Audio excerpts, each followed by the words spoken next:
have what we think will be a fairly short meeting today. We know everybody's working hard to get ready for the holidays, so we're going to try to give you a little bit of extra time. So let me start with any introductions. Anybody who is new who would like to introduce themselves? Anthony, go ahead. Hi everyone, my name is Anthony Feeden. I'm working with Enrique as the program manager for homeless and housing services. Nice to meet you all. No comments today. Wow, we are going to move along. All right, and I'm going to ditto that. I'm going to save my comments until later in the agenda. But we have two new members we'd like to welcome to the coalition, and that would be Step Up on Second. Unity Care, Institute on Aging, Institute on Aging. They were recently voted on at our last meeting in November, and we look forward to having them fully participating in the 2025 year. All right, the solution set update. As those of you who were at the meeting last time know, and if you weren't, you probably got an email anyway. We asked everyone to complete a survey, a short survey, really basically saying of the 5 modules in our solution set, which ones do you participate in, and what degree of participation? Is it a little bit, a lot, a major business area for you? So that kind of thing. Yeah, we had to kind of go back for a second round, a reminder round, asking people to fill it out. It's important because from that, we are suggesting the formation of some working groups. And I'll talk a little bit about working groups while they're looking that up. We've been doing the bulk of the work, at our meetings. 18 responses. All right. Out of 24, out of 24 members. Out of 24. Okay, so we'd like to have everyone. So we're forming working groups to complete the design and implementation of our solution set. And, that's why it was important for everyone to respond. And today we're going to go ahead and let you know which organizations we believe, based on all those responses, should take the lead in 4 of the 5 working groups. The coalition will take the lead in the communication, module, and then others will take the lead in the other 4.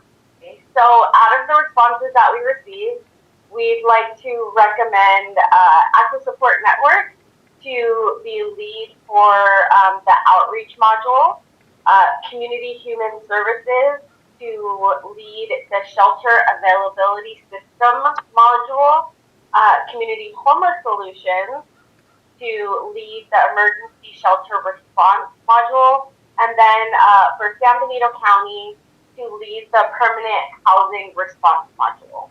So those are our recommendations based on the responses that we received in the survey that went out last month, and then just a couple last week.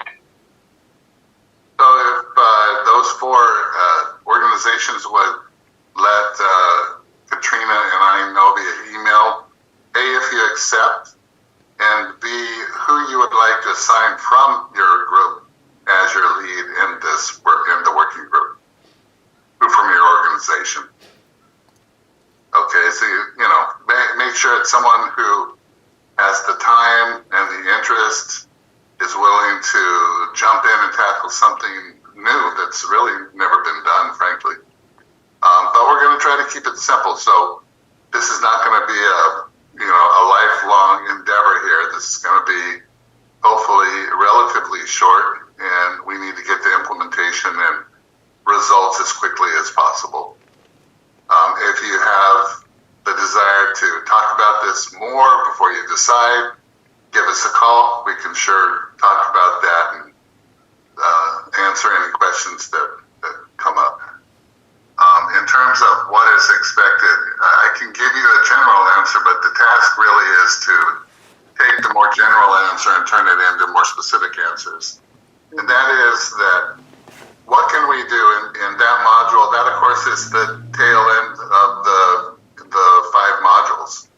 That's the ultimate goal and resting place, if you will, for homeless people. And we're looking for ways to accelerate the intake process of permanent housing. As you know, it can take a while. You know, there's data to collect, there's approvals to get, there's vouchers to get, things like that.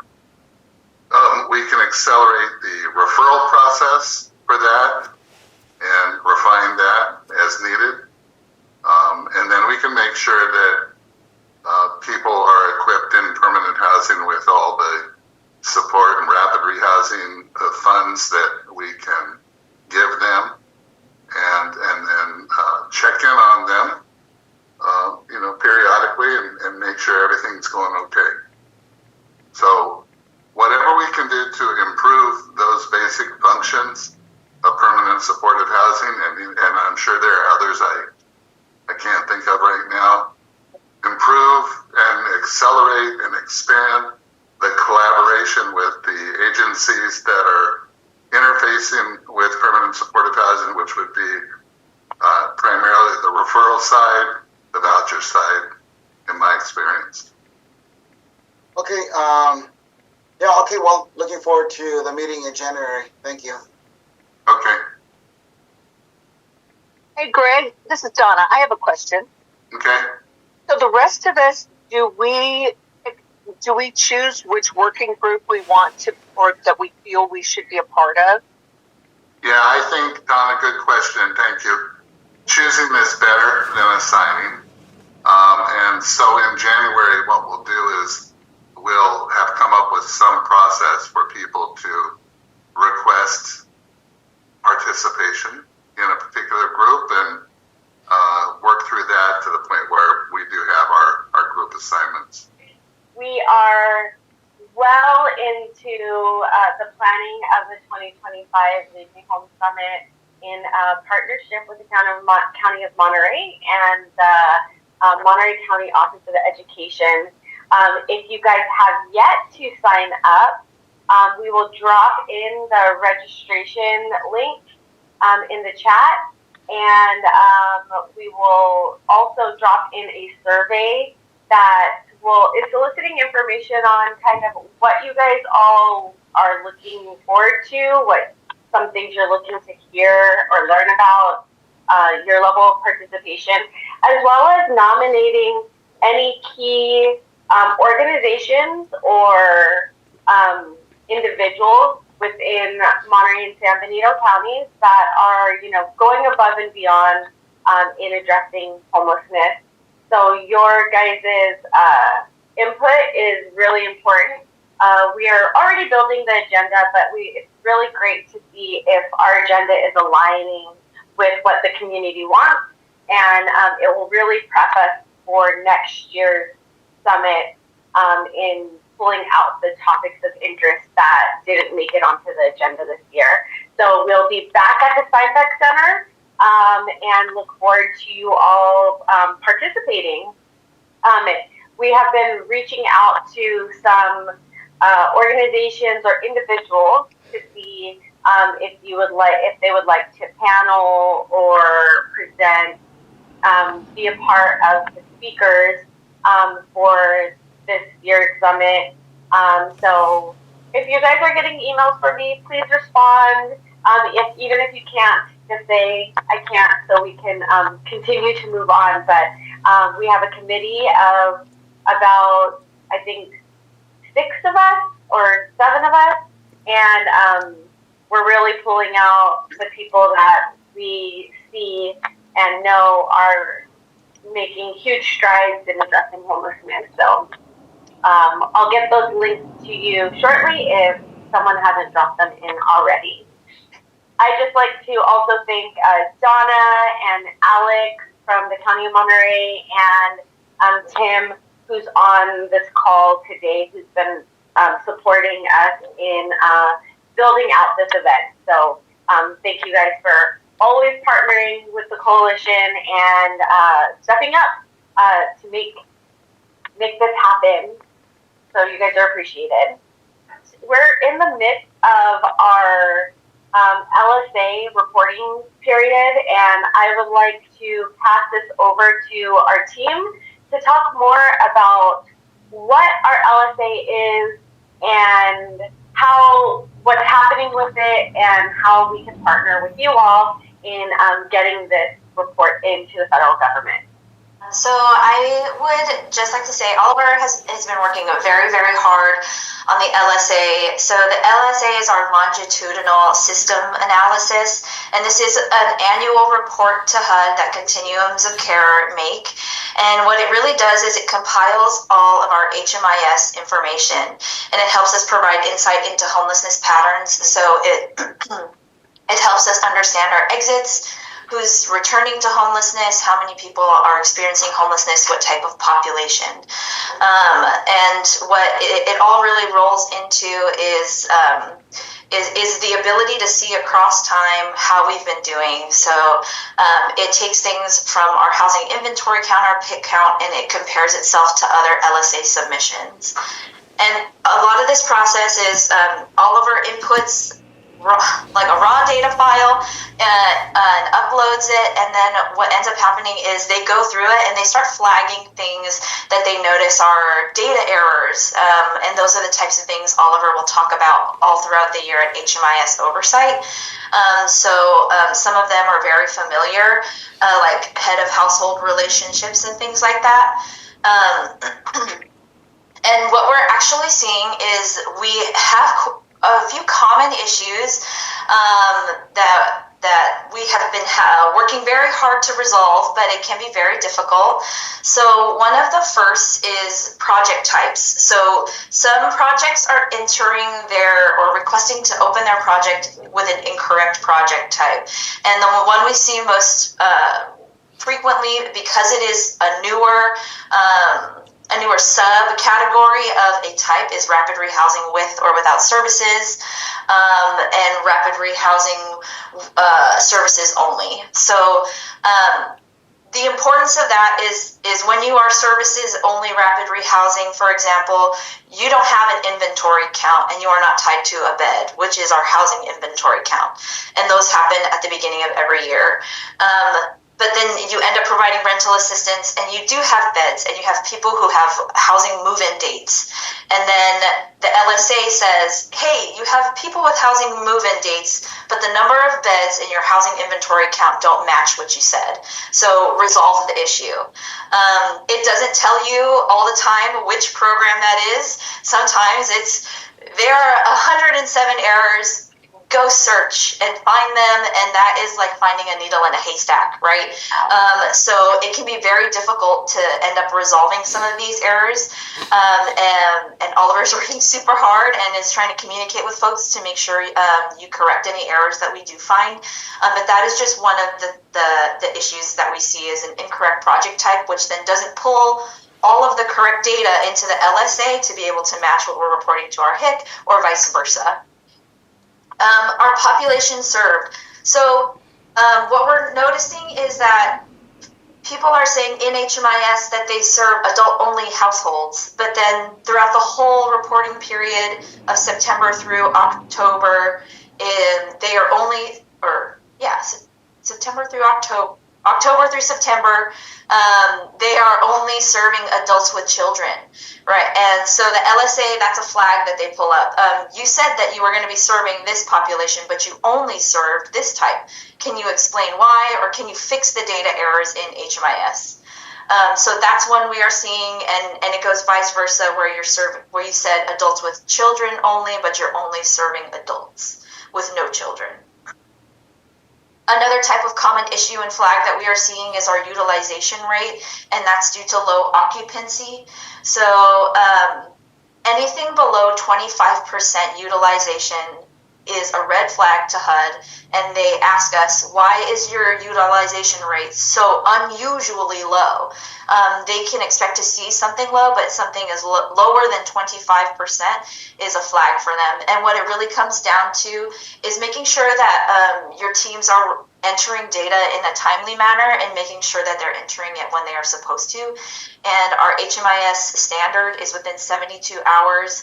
The HUD recommendation is 24 to 48 hours.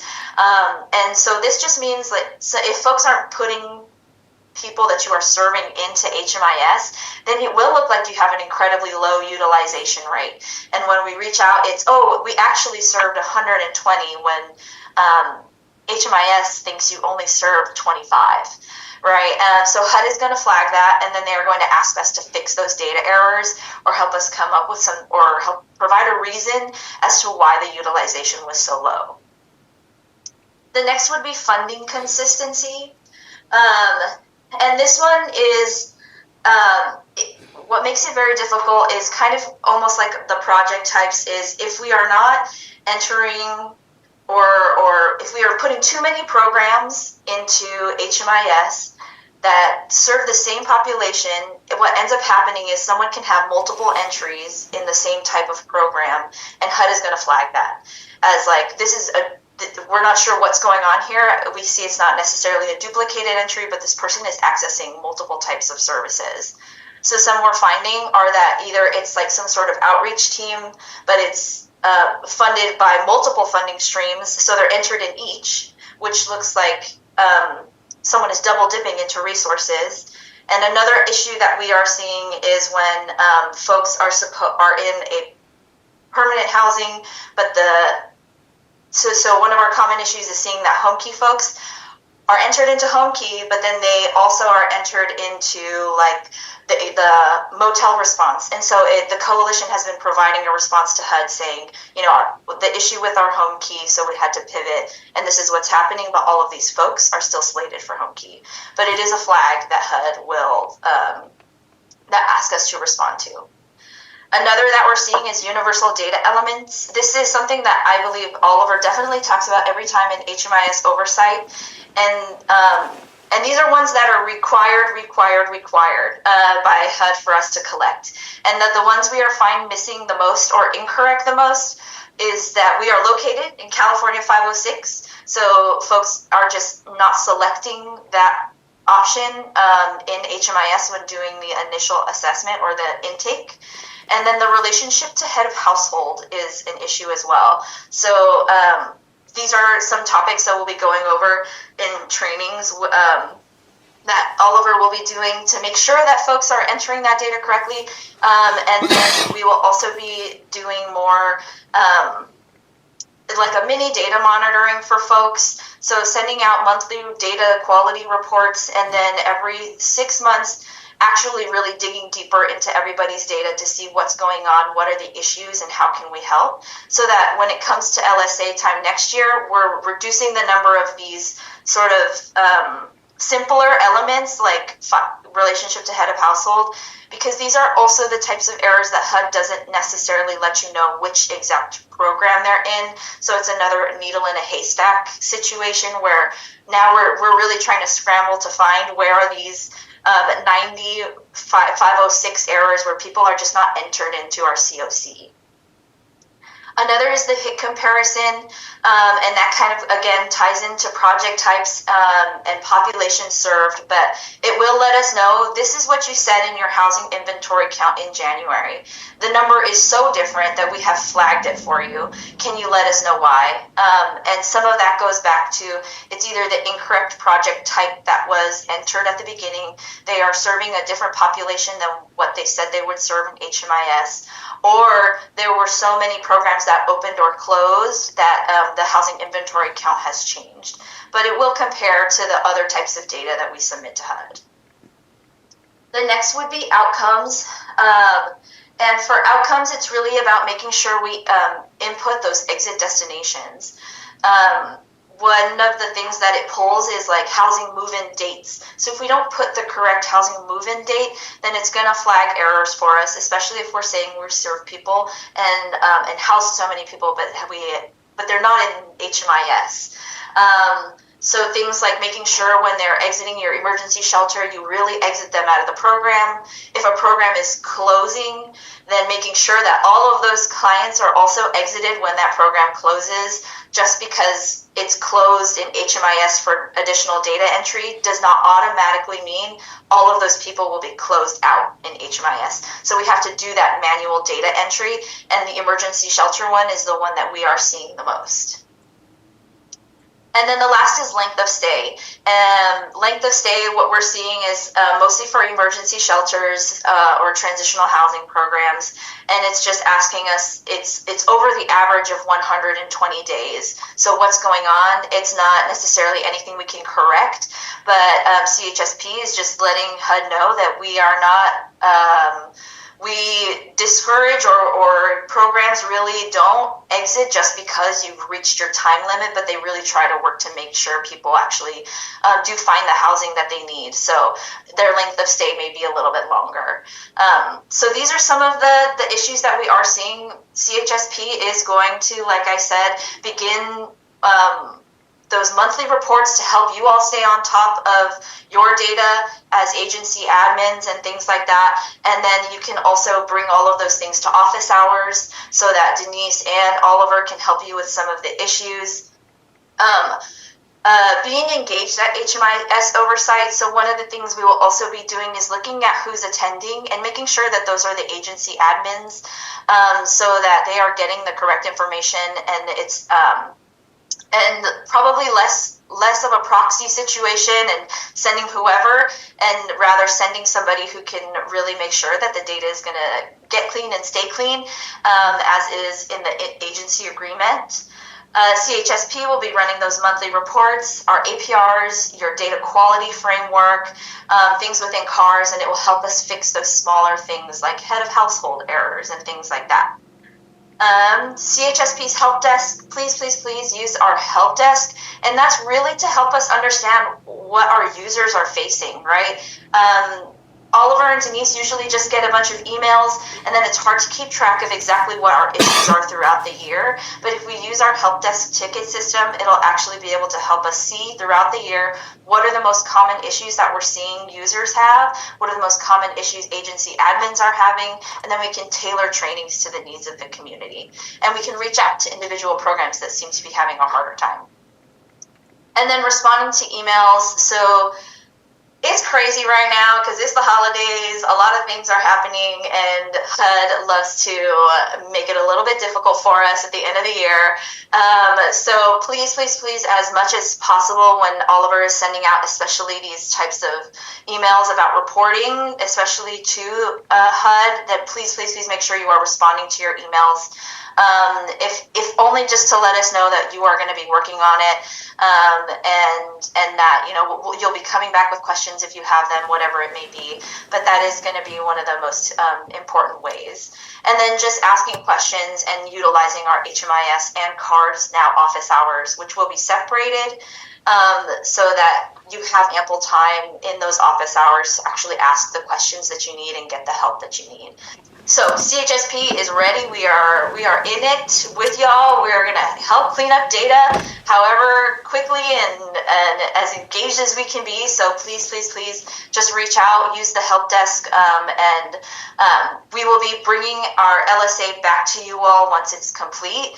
At this point, we now go into a back and forth with HUD, and that just means, you know, they read our notes or they see the data errors we fixed, and then they ask additional questions. So we will possibly be reaching out to you for further explanation on what's going on within programs, so please stay tuned. I just love to add my 2 cents. One of the things that I also you may want to tell HUD is that we don't just have traditional emergency shelters, which requires the 6 months. We have low barrier navigation centers.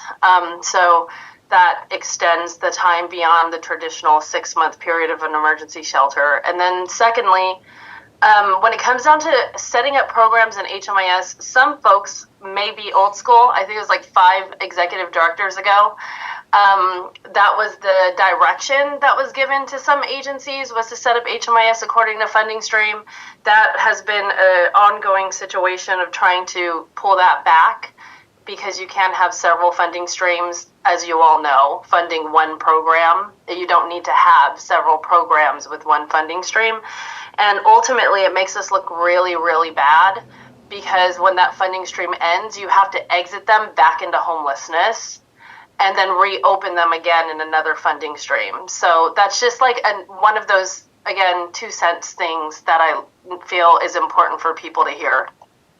I do want to thank Nicole and Oliver for really digging deep into that and going back and forth with our organizations and HUD.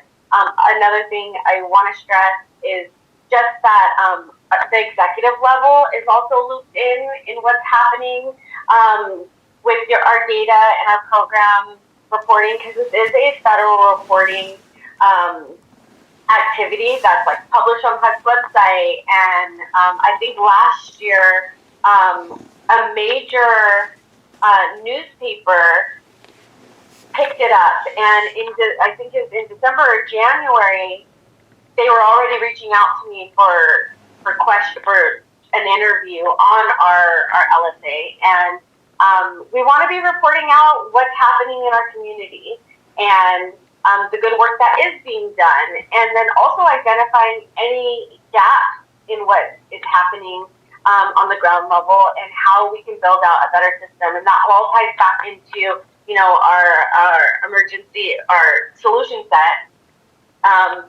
So it's doing those gaps analysis and moving forward. So I appreciate you all and really encourage you to drop in on those HMIS oversight meetings to get a better understanding of HMIS, so that you can support your staff members in going that next level and looking at their data as well, because that's how our funding is being measured, that's how decisions are being made and policies are being implemented. So keeping our data to tell the true story that's happening in Monterey and San Benito County is something that we need. It's the holiday season, and I just want you guys all to know that the coalition will be closed from the 24th through the 3rd, returning back in office on the 6th. So I will be checking our emails regularly, but our staff will be out. So just want to wish everybody happy holidays and inform you of our office closure during that time. I think that takes us to the end of our agenda, right? It does. We wrapped up about 30 minutes early. There you go. So mission accomplished. I want to thank you all for being the heroes that you are, and wish you all a very happy holiday season, and we'll see you next year.